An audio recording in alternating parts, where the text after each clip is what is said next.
Hi, everyone. This is Coach Jody and Coach Kristen coming to you from our Coach's Corner here. So Coach Kristen and I do a lot of discussions and kind of trying to hash out our angles. And basically what we're doing is we're developing our course for this month's, our brand new course, Network Marketing Fundamentals.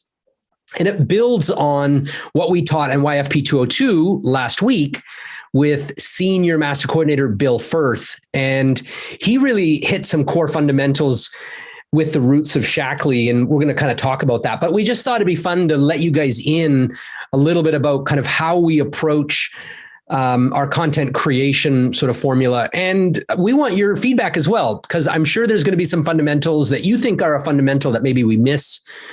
Or something like that. So we want to bring you in on this. So we thought we'd make a fun little video that would help you guys with this. So probably one of the first things that I wanted to talk about with you, Kristen, was why? Like, why should we do fundamentals when everyone else and their dog is probably teaching fundamentals? So, and I know it's part of your coaching. It's like one of the first things you lay out. Am I right? Yes, that is one of the first things we lay out. And actually, before we were recording this, you mentioned about sports.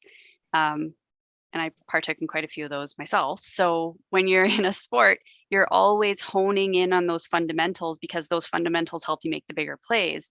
And I kind of look at that in the same light as our business. When we get really good at those fundamentals and we keep sharpening or keep those fundamental skills sharp, we're able to make bigger and better plays and really hone in on our expertise and our brilliance. And an example of that on one blog that I was reviewing, and I'll even just share my screen so you guys can see some of the things that I'm referencing. So this is a blog. I quite like this gentleman's blog. And one of in referencing what Kristen just said is, for example, if it's basketball, it's shooting, dribbling, passing. Now you were in skating. Is that the sport you're talking about? Well, actually, I did skating, basketball, and soccer. Okay, there you go. So basketball would be perfect. So I guess one of the questions we should also pose is maybe why, well, I guess so we sort of answered that. So fundamentals, we want to cover those because like that's the base everything grows on, right? So if we get the fundamentals down, and we're going to do well, but there's some different sort of modalities, could we say, to fundamentals? Because there's mindset, the fundamentals of the right mindset. Then there's the fundamentals of the right actions, like behaviors, but there's also fundamentals for skill set.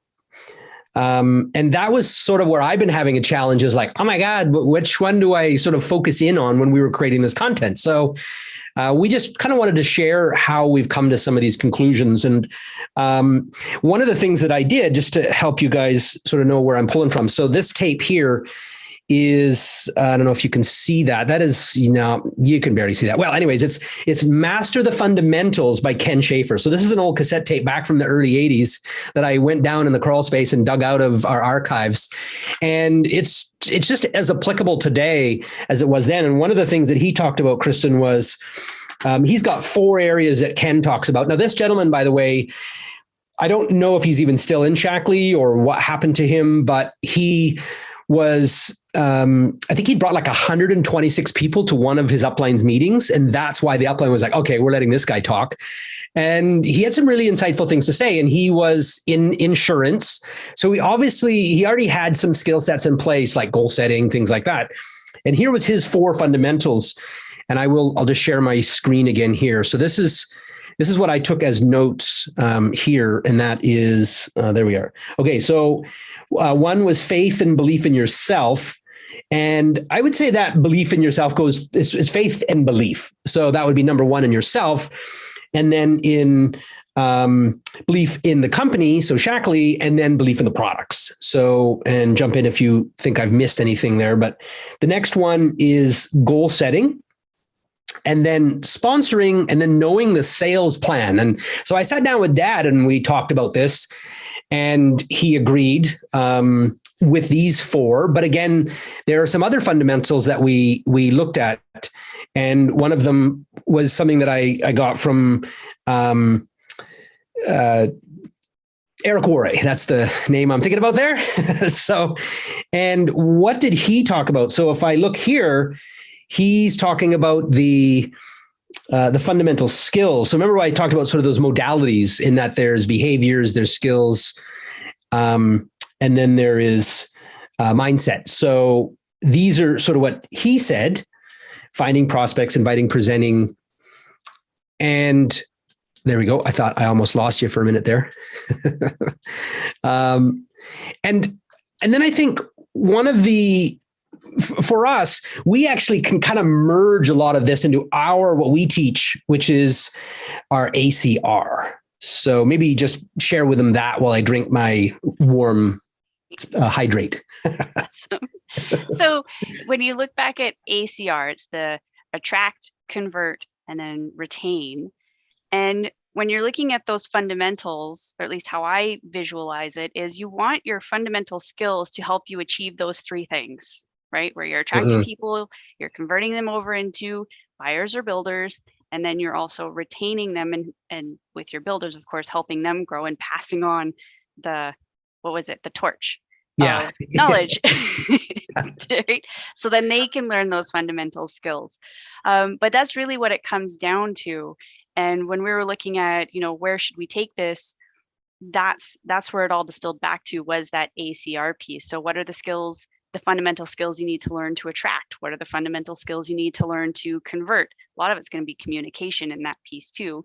And then same thing with the retention, which thankfully we have emails to help us with that. Well, and in a moment, we're going to get into this, and we've only got 3 minutes left, but so we'll do it quickly. One of the people that I also felt I should study was Joanne and Earl, and now Jeff Boltinghouse. Jeff has been on a few of our webcasts, and we super appreciate him for that. So shout out to you, Jeff and team. And the Boltinghouses are actually in the Dr. Shaklee story.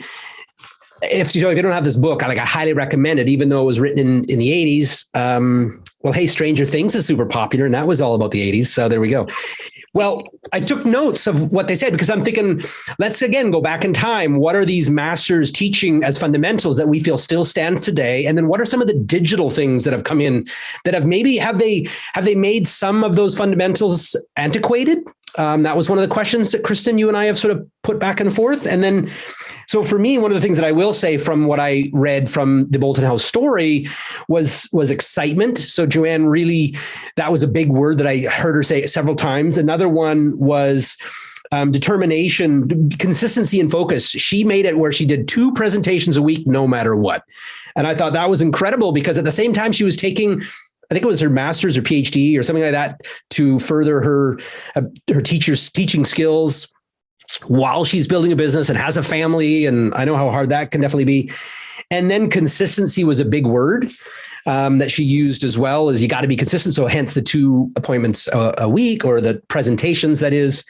Now, of course, today, presentations aren't exactly the same, right? Some people aren't actually doing presentations. And I'm not saying you should stop, because if that's your thing, I definitely say go with that. Like what Bill Firth is doing. He's still doing like hard copy, flipping the pages, PowerPoints, right? So there's nothing wrong with that if that's your jam. And we are, of course, we make PowerPoints for you guys if you have one you want. And then the other word from Earl Boltinghouse was being balanced. Like if you just push the products, people aren't going to look at the opportunity. If you just push the opportunity, they won't be committed to the product. And we believe in that. And my mentor, my master mentor, Mrs. Geidick, Mary Jo Geidick, had really impressed that upon me as well. But so this is the key question that we have in the few minutes that we have is, Kristen, so the digital side of things, is there anything that you would say that is antiquated now because of the digital side, or share that if you could? What's your thoughts? And then I'll bring up a new screen share. Well, the big one, and I think we talked about this, is the large inventory that used to be a requirement of the business is no longer a necessity. Because now people can just order off your website, which is fantastic. However, I wouldn't say it's completely obsolete. You're a holdout. You're a holdout. You're not giving up your inventory, are you? No. But it's shifted a little bit. It's not the same. You don't have to have huge inventories, but it is still critical if you have a few people and you know that there's some products that people are always asking for, have a few on hand. But it doesn't need to take up a whole garage, which is nice. So you can put more toys in there. And put it in the comments too. If you're watching this in YouTube or on Facebook, whatever, put it in the comments. Do you still have inventory? Do you believe in it? Do you think we're crazy? We have pretty much 3 deep of every product. So we're like you as well. Yeah, just a few pantry type things.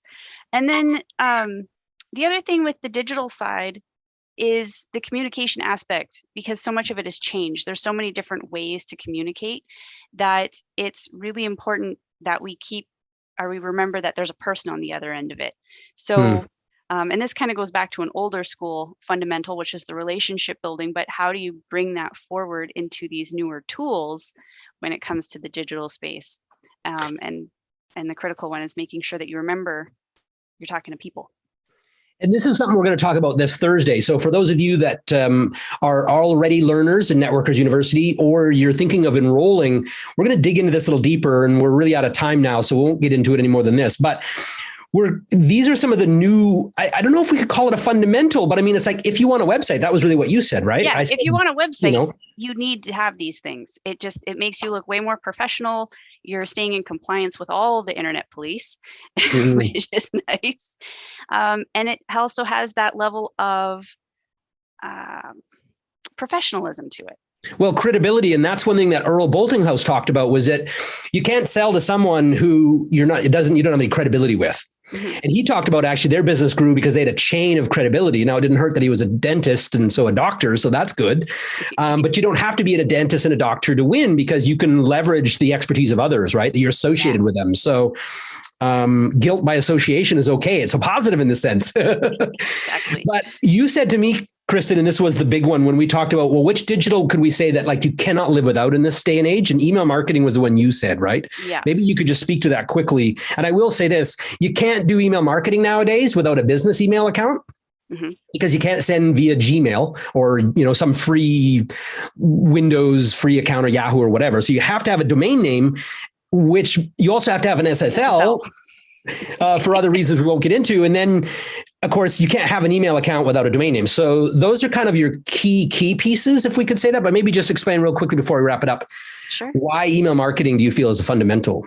Well, the thing with email marketing is it gives us a touch point where we can go into deeper topics, right? We can keep people updated, and we're not pestering them. It's not a phone call. It's a little easier for the person on the other end. And then it's also easier for us too, because we have the capability to reach so many more people than we did back in the 80s, which I was barely alive, that we need to find an easier way that makes more sense and doesn't bog us down to stay in touch and keep people informed. And I think if you're in any business, email marketing is something you need to have. And I think it was Tony Banner, a key coordinator that we just love and has done work with us and on and on. She was, I think, talking about that she saw a video and how they were saying that basically email marketing is like the big thing. And even though it's still, some people have said, I don't read my emails. But I mean, you can't even have a Facebook account without email marketing. When Facebook kicks you off, you still have your emails. So you own that. So with that said, hopefully you guys have gotten some takeaways, but type in the chat your thoughts. What fundamentals do you feel we should cover in this upcoming course? And again, if we can focus on the fundamentals and get clarity in the business, declutter. So it's like, forget some of the stuff that's in your brain. And what is it you've got to get really good at? Then you can nail the other things. So that's why we felt this would be a good video to share. So thanks so much for watching. And we'll look forward to seeing you in Networkers University. That's this Thursday, 8 p.m. Eastern, 5 out here in the West. And we'll talk to you then. Thanks, guys.